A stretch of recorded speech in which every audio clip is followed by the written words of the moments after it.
Hari Om, my pranams to Prabhuji and all the Atmajyotis listening to this talk. So, a lot has been said about gurus. How can I identify a true guru? There are many who claim to be gurus, and in this generation, we see people going after self learning, considering internet and Google to be their gurus. So, how about the disciples? How should the disciple be? That's the topic for my talk today. What makes a disciple an ideal disciple? What are the qualities with which a disciple should approach master to get the knowledge? Yes.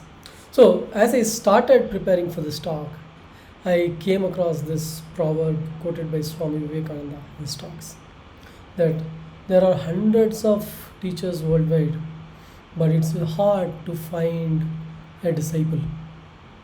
Yes.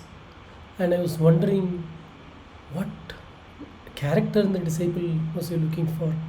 What made a disciple a special one that Swami Vivekananda was looking for? And so I'll be talking about the qualities of the disciple and how can one strive to become an ideal disciple. So we'll start by looking at a question that was asked to Prabhuji, where the question was, many listen to the same talk given by the Guruji, yet the quality of experience is very different. So while the grace of Guruji is same for all, why is that different people experience it different levels? And I remember Guruji responding, saying that it's the attitude, bhava, and the samskaras that people carry, disciples carry when they listen to the talk of the master, that makes that difference. When you go to ocean, how much water you bring depends on the vessel you carry. So it's up to the disciple to go with the open mind, trust in the Guru, to receive infinite wisdom and grace from the Guru. Okay. So, how about Shankaracharya?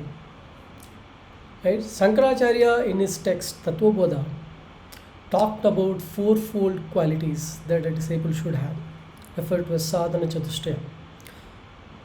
We'll just briefly look into it. The first one being Viveka, ability to discriminate between the real and the unreal. Vairagya, once we understand the temporary nature of the happiness that comes with the actions, staying away from the actions, or even if you have to perform the actions, doing it in a detached way. Shat Sampati, Shama, which is the sixfold, first being control of mind, Dhamma, control of senses, Titiksha, being able to stay balanced as one goes through pleasure and pain, Uparadi, enjoying, finding joy with actions performed towards higher purpose, Shraddha, having faith in Guru and the scriptures is talking about, Samadhana, inner composure, right, and ability to remain focused on one goal, which is self-realization for us. Right? The last one being mumukshutva, intense desire for liberation. So these fourfold qualities make a disciple ideal one to receive the teachings to the fullest from a guru, as per Shankaracharya. Okay? How about Vedanta?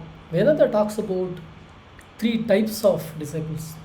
First one being Adhikari, the superior aspirant, for whom Shravana Matrena,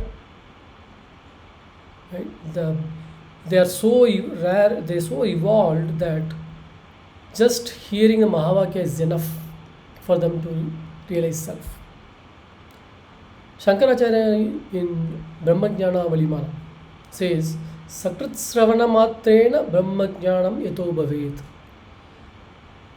On Sravana, they are able to get Brahma Jnana at once on hearing. Very rare, but they are evolved over multiple lifetimes, and one can always reach that, the grace of Guru.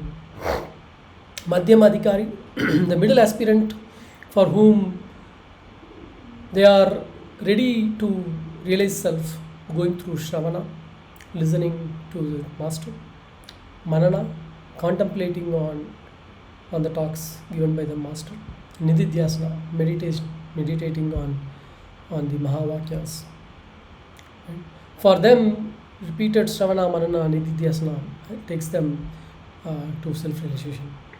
While the last one, Adhamadhikari, for them, even repeated Shravana, Manana, Nididhyasana may not help get the self-realization, but for them going through Karma Yoga, doing selfless service, Bhakti Yoga, devotion for higher being God, helps in developing Chitta Shuddhi, and with Chitta Shuddhi they will be able to attain self-realization through repeated Shravana, Manana, Nididhyasana. So here in our foundation we do this Shravana, Manana, Nididhyasana, and we follow the 3S: Sadguru, Seva, Satsang, like listening to Sadguru, getting involved in Seva, and being part of Satsang, and like evolving in our own way towards the ideal one. So this brings, okay, I know about now, you heard about these disciples and the qualities. Are there any examples? Yes, I would like to get 3 examples from our olden days. And the first one, it's very easy choice, which is Arjuna. Because of Arjuna that we got Bhagavad Gita. For him, Krishna was a friend all throughout, and he had such a clean, he was of such clean nature that when he had that confusion at the war field, and he surrenders to Krishna and tells that, like, you are the Guru and you help me now understand why am I having this confusion. And because of his attitude and the nature, Krishna gives him Bhagavad Gita, which is what helping everyone get better and move towards self-realization. And the second example I would like to quote is Swami Vivekananda. So between Swami Vivekananda and Ramakrishna, they had such a special bond, and Ramakrishna Paramahamsa gave him all the teachings. Sometimes I hear special teachings, and wanted Vivekananda to carry the message of Advaita, Vedanta to West and to everywhere, and which is how the Vedanta Society got established and is helping do that purpose now. And the third one I would like to share is Giri, the disciple of Shankaracharya. So Giri was not seen as a bright disciple at that time like Padmapada, but he was always thinking about Guru, doing seva, and wanting to get better and understand his teachings and carry the message of the Guru to everyone. So, and one day he doesn't show up for the teaching, as he was busy with the seva. And knowing that, Shankaracharya decides to wait for him to come. And Padmapada asks Shankaracharya, why is he waiting for Giri, as he will not be able to understand. And that moment, Shankaracharya decides to reward this disciple Giri for his seva, for his true nature, for all the perfect qualities he carries. He gives him Brahmajnana at once, and the two remotely. That's the grace of the Guru. Doesn't matter where the disciple is, wha- what he is doing. That bhava is what matters to get that jnana from the Guru. And that's the best example of ideal disciple, I would say. Well, these are all from the olden days. Times have changed. How about today? And do we have? And I feel I see in my own teacher Vijay, while he's my teacher, I see that he's a good example of ideal disciple.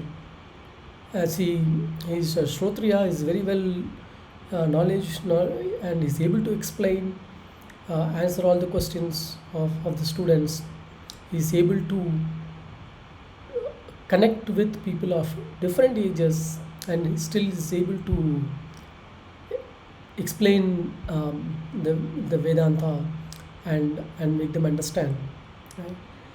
And he has set such a high bar in running the classes.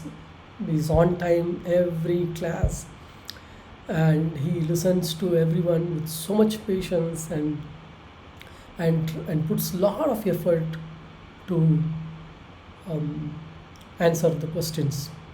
Right? And I can see him carrying out Rishi Yajna very well, which is what Guruji wants to see in all. And not just Vijayji, I also see that our own Gita Acharyas, Acharyanis, who are following Prabhuji's teachings, are like helping spread his vision of Ghar Ghar Gurukul Man Man Mandir. And so with Prabhuji's teaching, I can see the change happening in a very effective manner among the disciples and the society. So to conclude, I want us to look back and understand, what does a guru look for from a disciple? A realized master has no needs, and the master lives only for the society. So a disciple can pay highest respect to the guru by carrying his teaching to everyone and help more to realize the self and do good to the society. That makes one an ideal disciple to me and helps absorb the teachings of the Guru to the fullest.